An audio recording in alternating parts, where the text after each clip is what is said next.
Whoa! Yankee with no brim! We could have killed you. Maybe you should have.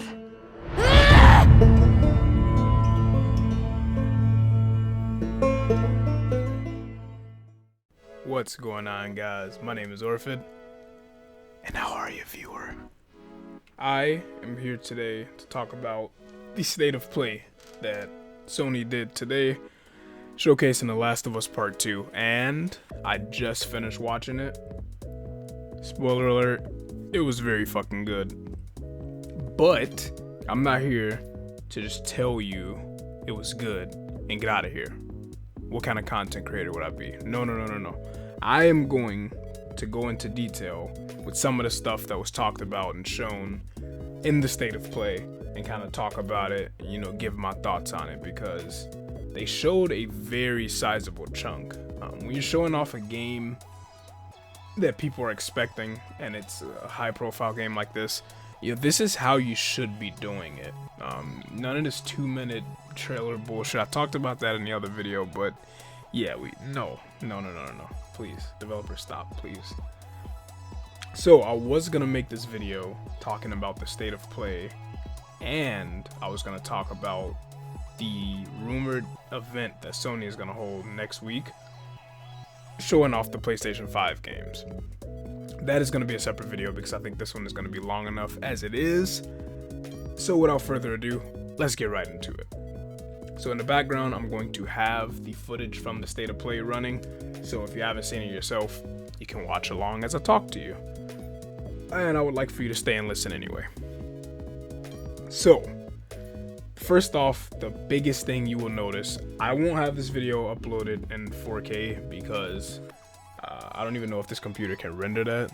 It's fucking nuts. I don't have a super rig, but graphically, this game is absolutely beautiful. Dog, this shit looks so real. It looks so ridiculous, man. I was just talking to my roommate about like graphics and how far they've come and how I've been playing video games for a very long time, and seeing something of this fidelity, it still surprises me. It's absolutely nuts. Congrats to that team, to Naughty Dog's team, and to all the teams, the big AAA teams that are able to push such a high quality and get these games made. Because I think what a lot of people forget is that it is hard to make video games.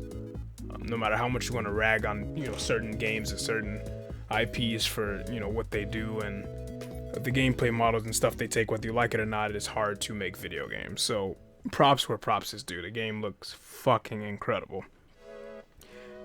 They started off the state of play talking about the bigger environments and how this is, the biggest game they've ever made. Obviously, that's to be seen when we play the game. That'll be something we get to decide. But looks like they're telling the truth, especially compared to the first Last of Us. The playable sections, the levels you'll be in they look to be much bigger. You have a lot more room to kind of explore the levels while they still remain fairly linear. You have a specific point you need to go to. There's a lot of in between there, kind of like with Uncharted 4, the way they did it.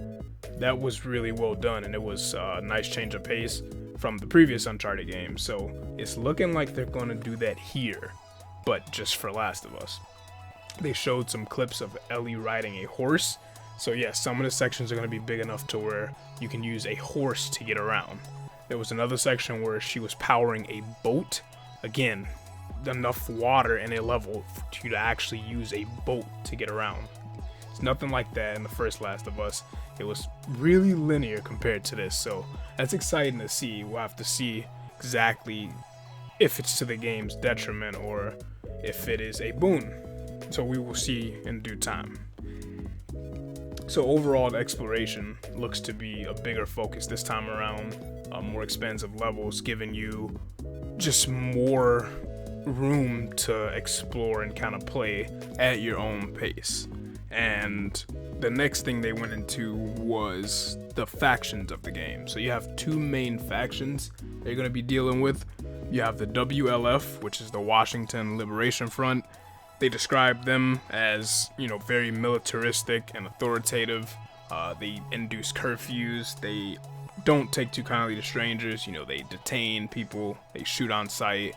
So they're very, like I said, militaristic, right? Like they're highly trained soldiers, and they're going to have much more firepower because the weapons they have were stolen from the military. And the second faction they mentioned were called the Seraphites, or the Scars. And this faction, they describe them as more stealthy and territorial. So they use, you know, the foliage and like the woods and stuff to their advantage. They wear hoods. They're distinct in their visual appearances because of the scars they have etched into their face due to some cult-like shit. You know, people are weird, so that's gonna carry over even when the world has ended for 25 years. That'll never change. And also, obviously, the infected are still in the game. And real quick, the previous faction I just mentioned, the Seraphites, their weapons differ in that, like I said, they're more stealthy, so they use lighter weapons like bows, you know, melee weapons, stuff like that. The infected are still in the game. They did confirm there are new infected type. You still have some of the standard infected, like the runners, the clickers, the bloaters from the first game, but there are new ones that they did not show. They said they were going to leave it up to the player for when they play the game, so that'll be interesting to find, you know, once we all actually play the game for ourselves. Gameplay. Now, from what they were showing with the tidbits before the new 8-minute section at the end of the video, it seems like the game is very tactical. So, you know, everything you do, every decision you make in a game, it's either you can, you know, plan it out, you can let it be on the fly, but there's deliberation to all of it. Like, there's a reason to do everything that the game provides with its mechanics.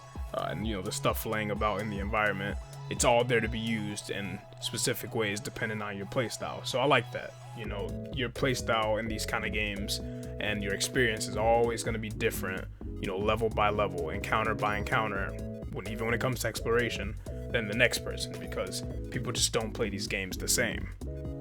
There was new animations and mechanics that definitely noticeable from the first game. I've been actually playing the first game recently, so a lot of these are clear tells as soon as you see them. Notably the dodge and disabling of enemies. So the dodge mechanic is there for Ellie because she's younger, she's nimbler, you know, she's more agile than Joel. So you have an active dodge button, which basically makes melee combat in this game, you know, a blow for blow type encounter that looks a lot more high octane than, you know, Joel just brute forcing his way through people in the first game. Also, there was a moment in this little presentation where Ellie shot a guy in his leg, and he went down enough time for her to run over and grab him and put him in, you know, in like a hostage state. Now, in the first game, the only way to grab people was to either sneak up on them, and they couldn't have noticed you prior, obviously, or you could throw an object like a brick or a bottle, and that would, you know, cause them to like recoil, and then you can grab them. Those are the only two ways to do it. Shooting people in like the leg and stuff, to my knowledge, did not open them up for like grabs and stuff. In this game, it does. So you get more options for, you know, well-placed shots, and this opens up the gameplay more, which I really, really like. I love that kind of stuff in games. So again, with the gameplay and the central themes, it seems like they were going for a dynamic feel, right? Like they wanted the game to kind of pan out as you were playing it. Like the level is set up, you know, it's gonna have a certain amount of enemies, certain types of enemies, the environment's gonna be fixed, but the actual encounters, you know, the moment-to-moment encounters, the decisions you make there, it seems like the focus was to have that be dynamic. You know, are you gonna use more of your ammo on this encounter? Are you gonna try to use more of your crafting materials? You know, what if you have a plan and it doesn't necessarily go too well? How do you improvise? How do you get out of this situation? And that was something the first game did very well, and with the new mechanics, the animations, the systems this game has to offer, it seems like it's just going to be improved upon, which from what I was seeing is definitely an improvement, and it looks to be a good time. Now, towards the end, when they actually show the chunk of just raw gameplay with no commentary, there were some things that I saw that I wanted to highlight, and one of them I fucking nerded out over as soon as I saw it, because I love this kind of shit in games, and you'll know it when I tell you. I'll get to it. So the first thing was Ellie physically picked up a box of ammo off of a table. Now, I'm not talking put her hand over it and it suddenly disappeared. She grabbed the ammo box, and it was the same ammo box that was sitting on the table prior to her picking it up. Small details like that I fucking love. I don't know what it is, man. There's just so much. They mean so much more to me when the game goes that extra mile to kind of put that stuff in. So I noticed that shit right away. Craftable silencers are in this game. So it seemed like she used like a water bottle and, you know, tape or some shit, and you can make a silencer for the pistol. Now, it lasted for 3 shots, and then it would break and it would deteriorate over the course of the shot. So from when you first put it on, by the end of it, the bottle's all busted and stuff. But that's a really cool gameplay addition that was not in the first game. There was no silencers for your weapons in the first game. To my knowledge, I'm pretty sure there was no silencers. Another thing you notice right away, more brutal and realistic kills. When Ellie's like stabbing these people and, like, you know, the fucking jugular, like, dude, this shit, it looks real, man. Like, you know, she makes the insertion, and as the guy's falling, you can see the blood like spraying out. You know, he's making like, you know, gargling sounds, like, and it just, the way the person looks as their body's like falling, like, it looks real as shit. You know, there's a lot more blood here. These people die in a very realistic way. The manners in which Ellie deals with these people is very brutal. Like, it's straight up just, it's that kind of stuff where the average person would consider that like hard to watch, and they don't know why a person would play and enjoy that, but that's what this game is going for. It seems like it's going for a gritty, realistic vibe, and holy, it fucking nails it. There was another part in this gameplay demo where she threw a Molotov at a guy and a dog, and you can just hear the dog like yelping as it's burning. And like, again, it's that kind of shit that's jarring if you first see it and it happens to you. Because show of hands, how many of you have ever heard what it sounds like for a dog to burn alive? Exactly. So it's something that kind of throws you out when you first see it. You're like, holy shit. And the biggest thing that I noticed is fucking nuts. I've never seen this in a game before. So you know how when you're using a weapon and there's ammo on the ground, say you're using an AK and there's another AK on the ground, your character would just bend down, do a pickup animation, the AK would disappear, and you would get some ammo for your AK. There was a rifle laying on the ground, and Ellie went to pick it up for ammo. She only picked up the magazine, and the rifle was still on the ground.